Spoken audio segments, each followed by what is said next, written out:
여러분 안녕하십니까? 오늘은 5.18 민주화 운동이 일어난 지 44주년이 되는 날입니다. 광주 5.18 민주묘지에서는 유가족과 윤석열 대통령, 여야 정치인들이 참석한 가운데 기념식이 열렸는데요. 윤 대통령은 5월 정신이 자유민주주의의 꽃이라면서도 헌법 개정에 대해서는 언급하지 않았습니다. 김민형 기자가 보도합니다. 5.18 유가족과 유공자 후손들의 손을 잡고 민주의 문에 들어서는 윤석열 대통령. 오늘 기념식에서도 임을 위한 행진곡을 함께 불렀습니다.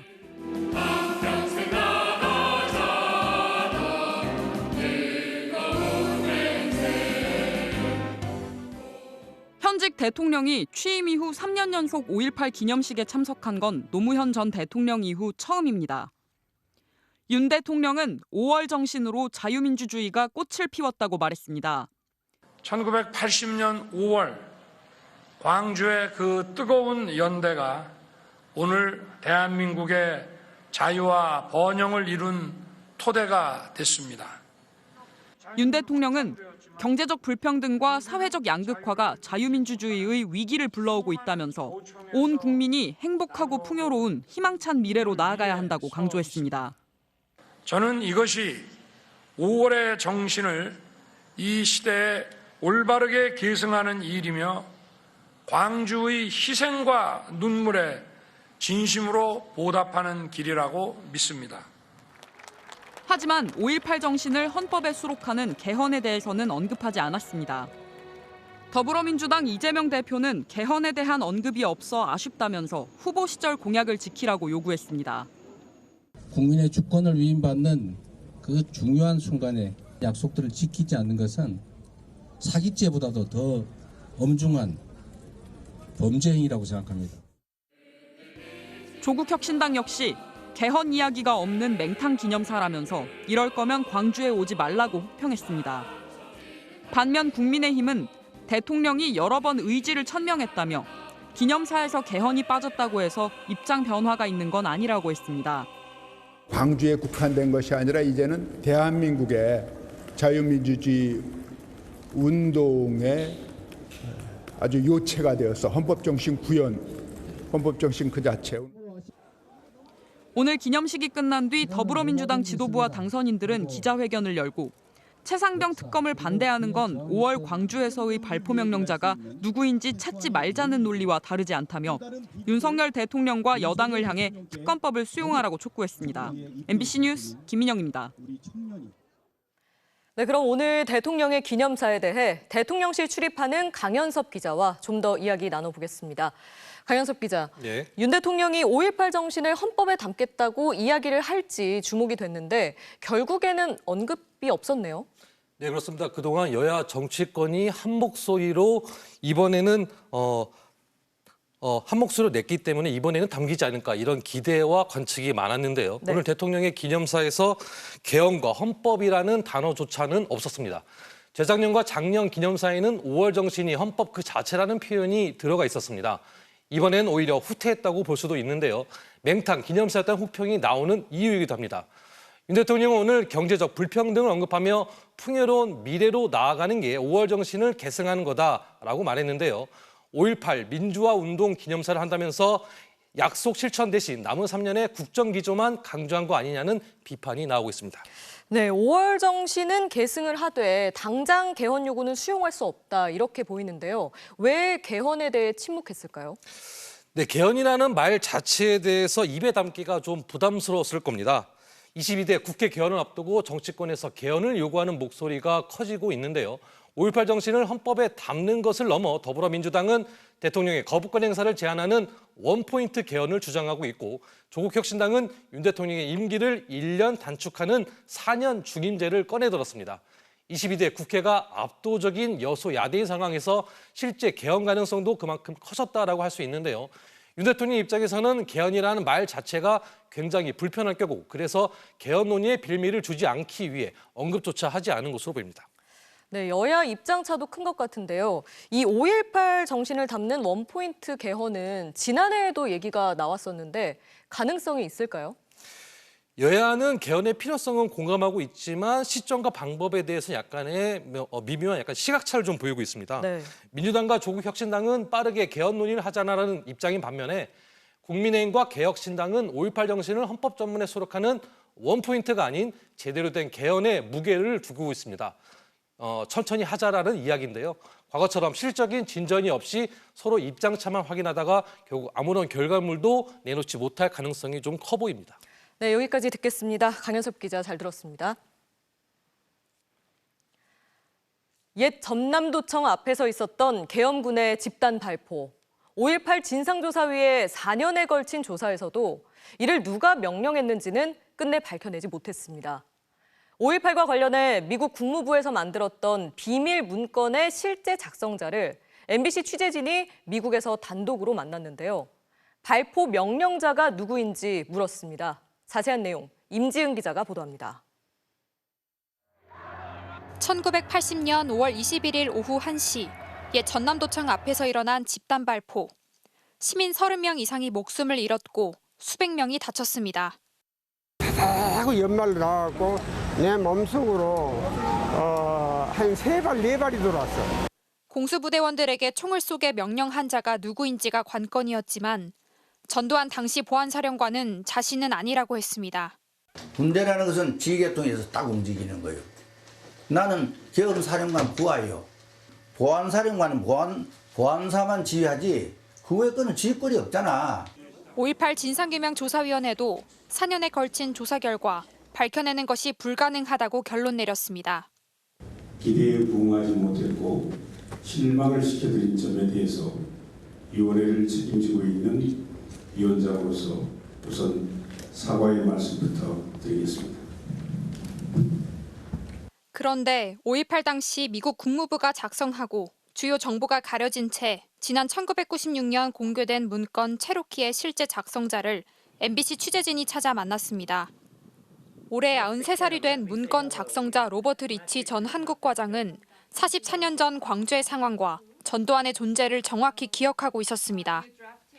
It came to our attention in Washington right after Park Chung-hee's assassination, and we all learned the same time from our cables from our embassy. 발포 명령자가 누구인지 묻자 전두환일 가능성이 있다고 답했습니다. At the beginning, I've always assumed that it was largely the local commander, but it could have been all the way up to Chun.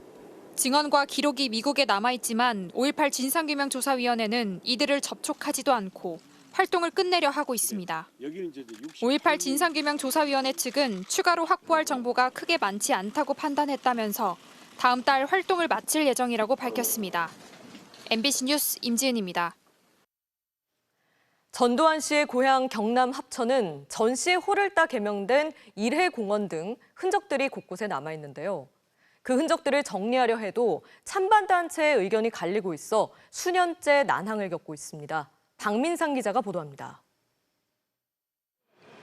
표지석에 적힌 날짜 1980년 9월 5일. 전두환 씨는 대통령 취임 5일째 되는 날 고향 합천을 방문해 군청에서 기념식수를 했습니다. 합천군청 앞뜰에는 그때 설치된 표지석과 나무가 아직도 자리하고 있습니다. 지난 2019년 황제골프와 12.12 자축 오찬 등으로 논란이 되면서 전국적으로 전두환 흔적 지우기가 본격화했습니다. 하지만 고향 합천은 달라진 게 거의 없습니다.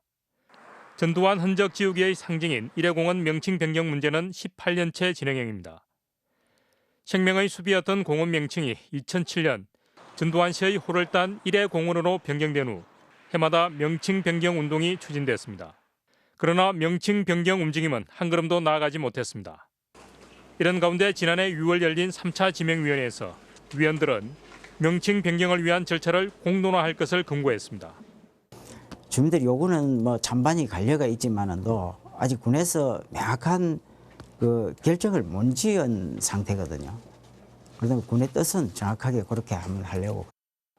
하지만 공론화 과정의 앞길이 순탄치 않아 보입니다. 시민단체는 지자체의 무관심과 극명하게 갈리는 지역사회의 여론으로 쉽게 결론이 날 수 없다고 밝혔습니다. 사실 우리도 힘도 딸리고 해서 이제는 정치적으로 좀 해결해 주면 좋겠느냐. 명칭 변경을 반대하는 한 모임은 공론화에 참여할 생각이 전혀 없다는 입장을 밝혔고 앞서 지난달에는 일회공원 명칭을 더 이상 훼손하지 말라는 성명서를 발표하기도 했습니다. MBC 뉴스 박민상입니다.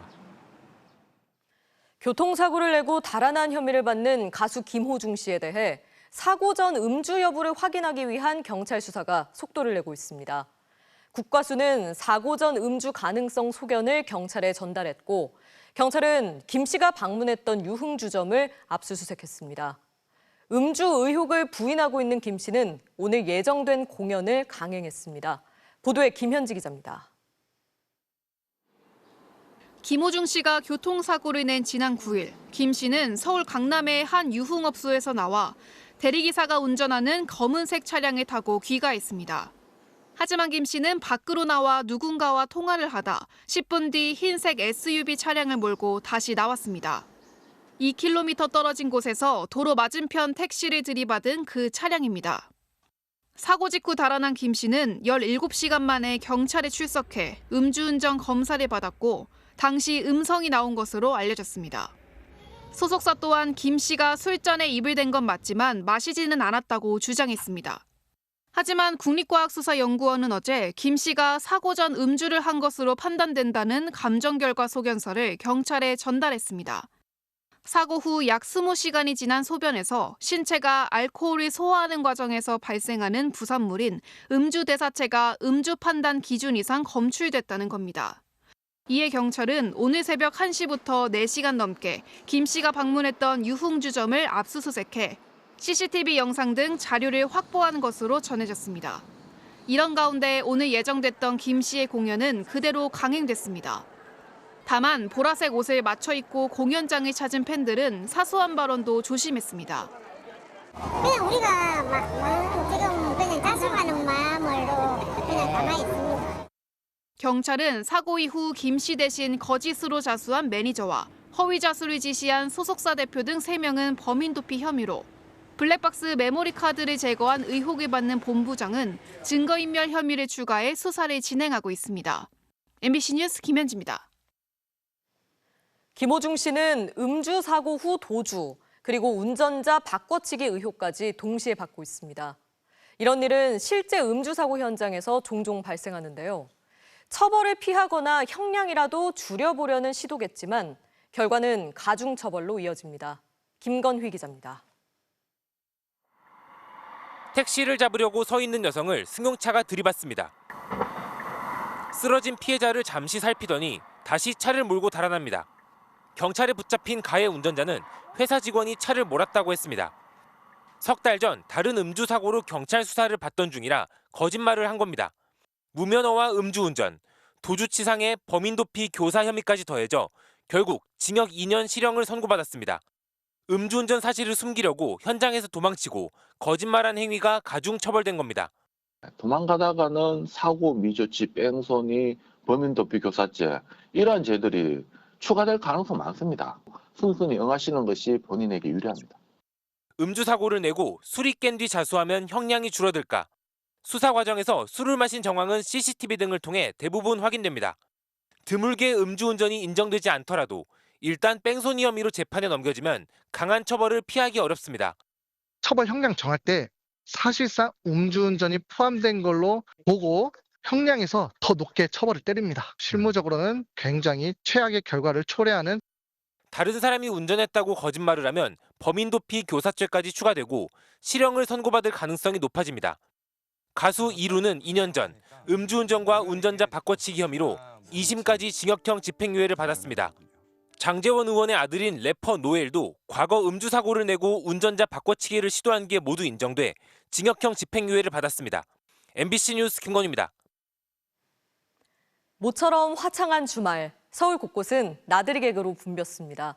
여의도 한강공원에선 바쁜 일상에 지친 시민들을 위해 누가 가장 잘 자는지를 가리는 이색 축제도 열렸습니다. 이지은 기자가 다녀왔습니다. 한낮에 한강공원에 설치된 소파에 번호표를 단 사람들이 누웠습니다. 수면 안대를 쓰고 푹신한 인형을 끌어안는 등 본격적으로 잠잘 채비를 한 사람들도 곳곳에 보입니다. 누가 가장 편안하게 낮잠을 즐기는지를 가리는 이른바 잠퍼자기 대회입니다. 집에서 자는 대로 그냥 입고 와가지고 진짜 잘 자는 것 같아요. 낮잠이 원래 되게 중요하다고 생각을 하는데 여기에서 낮잠을 자보고 되게 좋은 것 같아요. 깃털로 간지럽히고 소음을 일으키는 방해에도 일부 참가자들은 이미 깊은 잠에 빠져 코를 골기도 합니다. 작업에서도 좀 벗어나고 솔직히 이 낮에 밖에서 자는 게 솔직히 잘 없지 않습니까? 근데 이렇게 한번 밖에서 나와서 자보니까 또 새로운 추억도 되는 것 같고 좋았던 것 같습니다.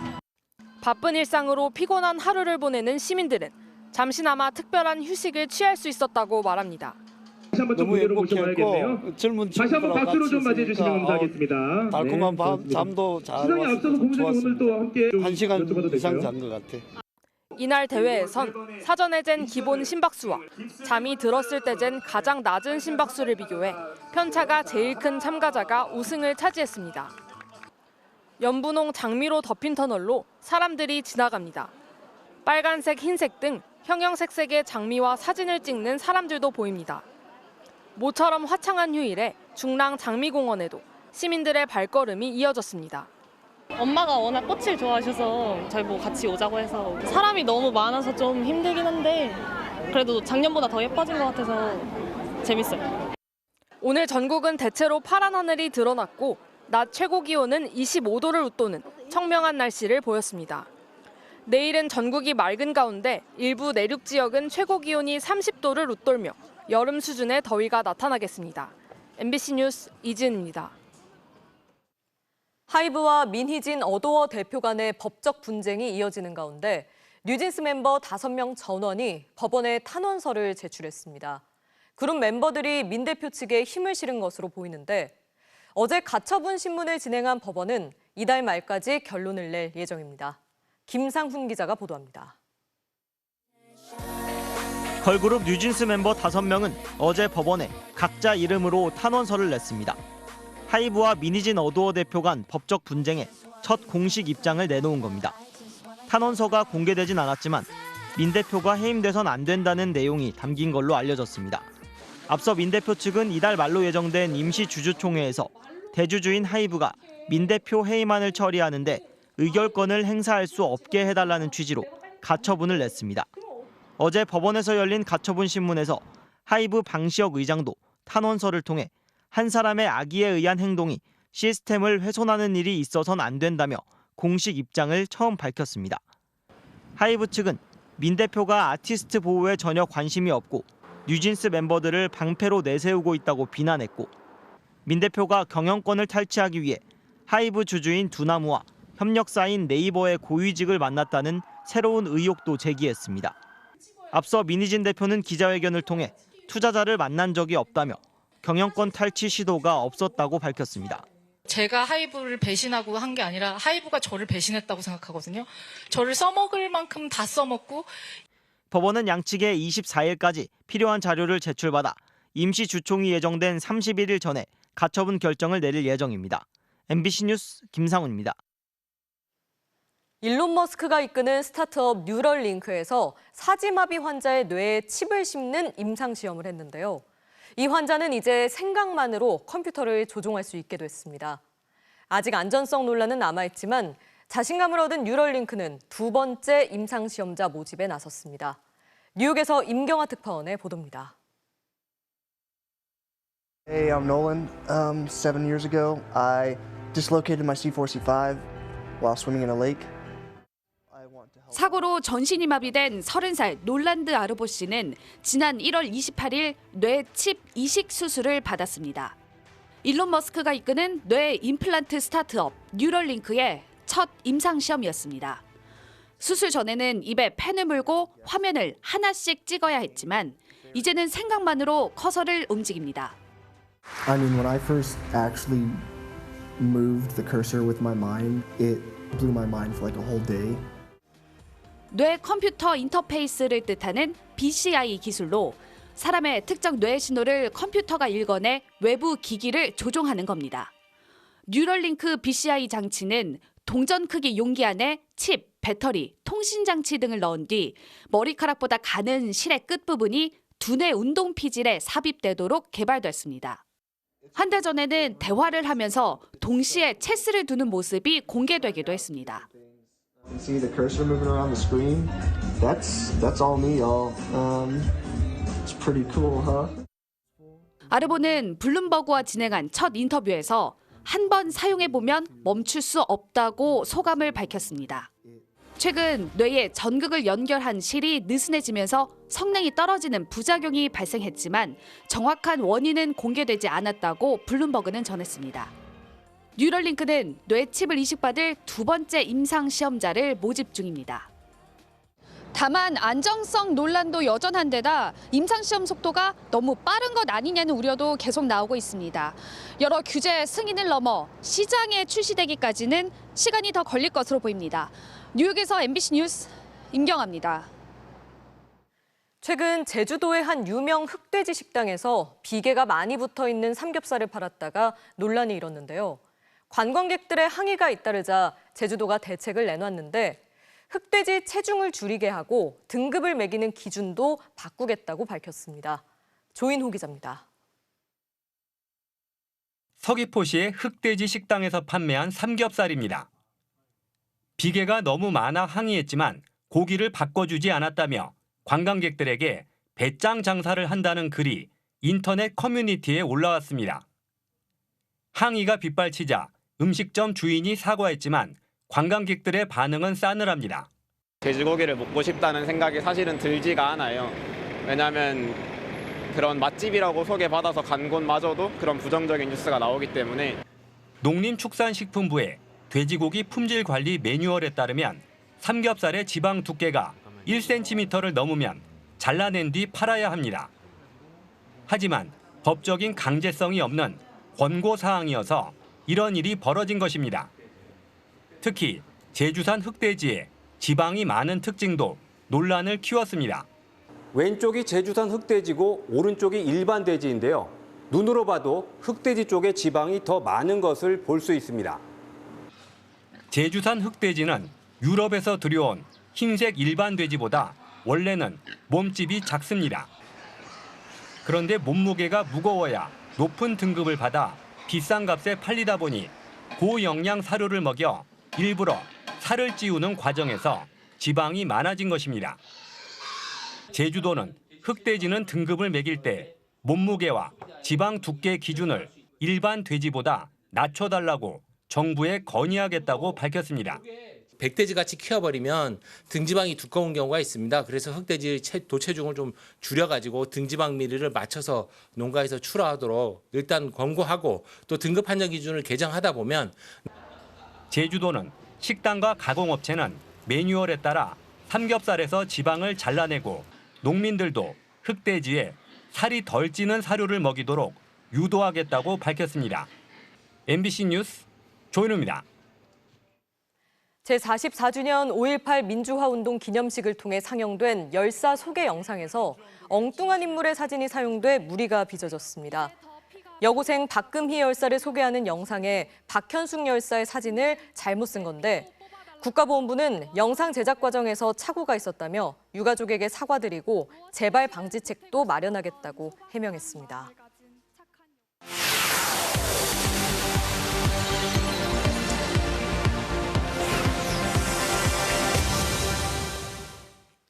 내부 통제를 강화하며 긴장 수위를 높이고 있는 북한이 얼마 전에는 골프 대회를 열었습니다.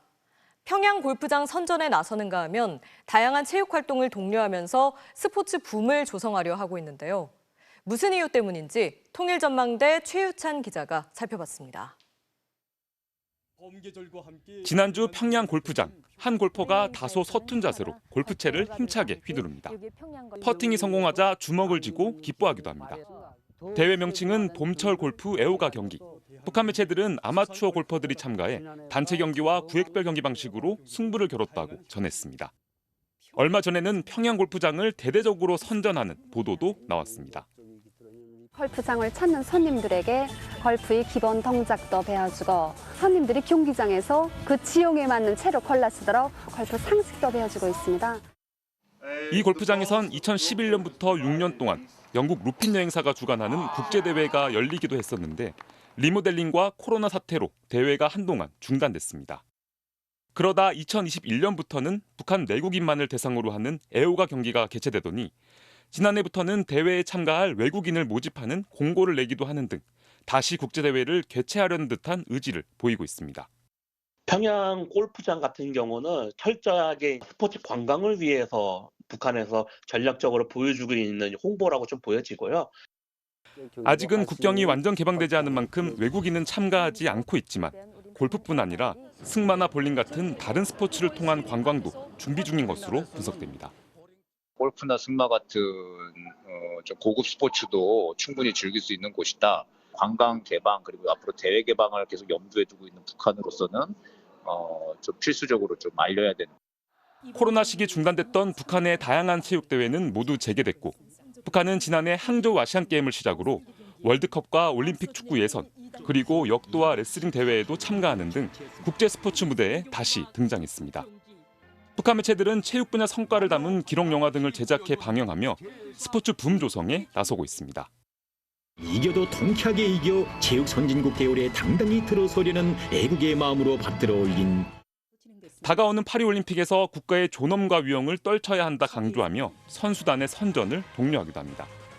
북한이 이처럼 체육 열기를 고조시키는 건 대외적으로 정상국가의 이미지를 강조하면서 내부적으로는 주민들의 애국심을 고취하기 위한 의도로 풀이됩니다. 정상 국가로서 활동을 잘하고 있고 이렇게 훌륭한 선수들이 북한에 있다라는 부분 아마 굉장히 홍보하고 싶겠죠. 계속되는 위기 속에서 스포츠를 통해 외화벌이를 도모하는 한편 내부 결속을 다지는 수단으로 활용하겠다는 계산도 깔려 있는 것으로 분석됩니다. MBC 뉴스 최유찬입니다.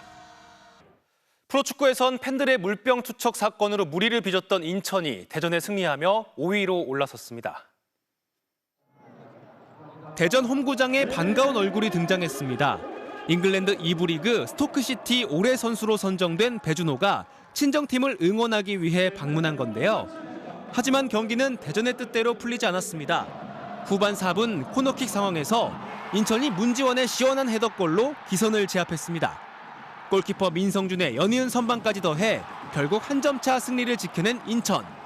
팬들의 물병 투척 사건으로 중징계를 받았던 인천은 어수선한 분위기를 다잡고 5위로 올라섰습니다. 불미스러운 일들로 인해서 팀이 좀 많이 어수선했어요. 경기력과 결과를 가져오는 게 중요하다고 생각해서 좀 더 똘똘 뭉친 것 같습니다. 프로야구 기아 최원준 선수의 절묘한 안타입니다. 파울라인을 넘어갔던 공에 제대로 회전이 걸리면서 행운의 안타로 이어졌네요. 토요일 밤 스포츠 뉴스였습니다.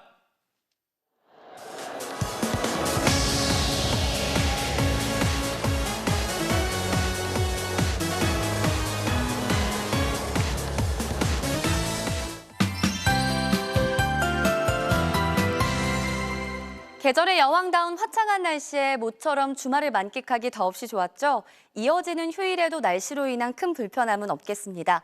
맑은 하늘에 쾌적한 바람이 불어들면서 전국의 미세먼지 농도가 평소 수준을 밑돌겠고요. 아침 시간 중부 내륙 지방에만 짙은 복사 안개가 예상돼서 일찍 나들이길에 오르신다면 안전운전 하셔야겠습니다.